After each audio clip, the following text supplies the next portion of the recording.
They've blocked a portion of Osage Court. They've also blocked where we're standing right now. This is on Wood Hill Drive.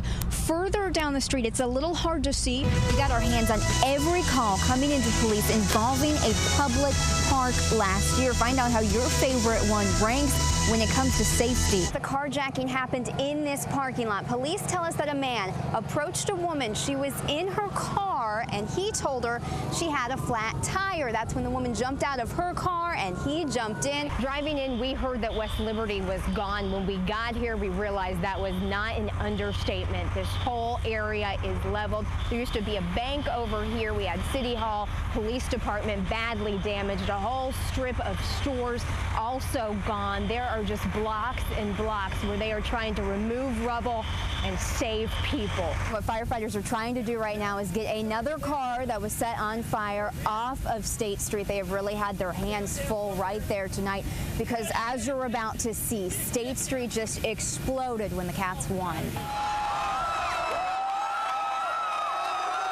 Our cameras caught it all in the heart of student housing right on State Street and Elizabeth. Celebrations turned to riots. Watch as students jumped on this fire department SUV. Thankfully, police in full riot gear were able to get us out safely. We have engines running up and down here, commanders running up and down here, responded to everything that we find or that we hear about. We're putting them out and dragging them out to where streets and roads can load them up and take them away. Firefighters then had to turn their attention to reports of couch burnings. Students overturned one car and through it all, they are saying this could have been a lot worse. We've been in the middle of this. A lot of people are patting us on the back, thanking us. The kids that are around the fires are moving back. They're being pretty respectful right now. Now, last we checked, police were trying to get a tow truck onto State Street to get some of those overturned cars out of there. There are little things that help us remember people. She really loved the kids she went to school with. And then there are some things bigger than others. And they really loved her. Everywhere he goes, Sheriff Ernie Kelty has things that remind him of the daughter he lost. There's not 30 minutes in a day that doesn't go by that I don't think about my daughter. A year ago, her car collided with an SUV on a dangerous curve on Perryville Road. God makes sprinters and long-distance runners, and Alyssa was a sprinter. Alyssa Kelty was 17. I was so proud of her, and so proud of the things that she did for other people. That's when the small things turned big. Sheriff Kelty created a scholarship for high school students like Alyssa. There's so many stories that's been told about, even though she was only 17, how many people that she helped. The Keltys gave 4 scholarships last year, 2 to students at Mercer County High and 2 here at Bergen.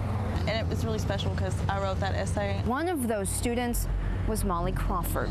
What she meant to everyone, and knowing that I got that scholarship in her name, it made it really special to me. The St. Catherine College freshman calls it an honor. She's a girl that brought our whole town together.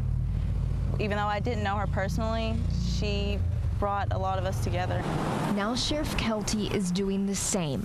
Every $500 scholarship is a big thing in a world full of memories. Walk down Main Street as the sun's setting on a warm summer evening, and Lexington looks almost perfect. We need a theme park, a water park, anything for the kids to do. I did say almost. Something. It's boring. Maybe a zoo, an amusement park, or a water park, because obviously they enjoy the water. When you start asking people for their ideas on how Lexington can improve, more bike lanes. You get a lot. Part of Lexington has a lot of bike lanes, and these areas are really easy to travel, and it makes traveling a lot more fun.